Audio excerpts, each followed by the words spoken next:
lot of this makes sense, by the way, because Muhammad himself, his father died before he was born, Abdullah. He died before he was born.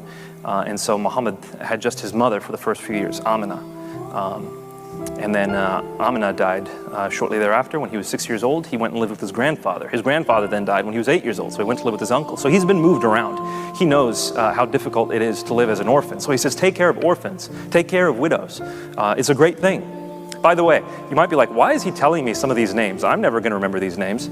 The other day, Boko Haram executed a bus full of people.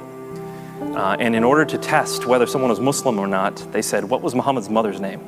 And if they knew it was Amina, they let them off the hook. So, Amina, that's Muhammad's mother's name. And I felt that was not natural. It wasn't. But I had still to go to the mosque to please my mother and please my father and obey this type of monsters. I hate to talk about my personal struggle. And I hate to be in a position to be at defense. He also don't like to be at defense.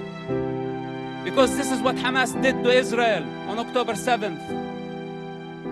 They put all of us at defense. But this doesn't mean that we are not going to win the war.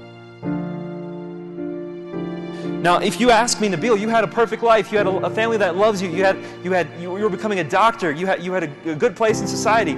Everything was great for you. Was it worth it? Absolutely, it was worth it. I would do it 100 times over again. Today, my mom and dad didn't come to my wedding. Every single time I see a video of a son dancing with his mother at his wedding, I have to think that it was worth it. Every time I see parents lovingly hug their children and say, we're proud of you, I have to think it was worth it. Because it was worth it.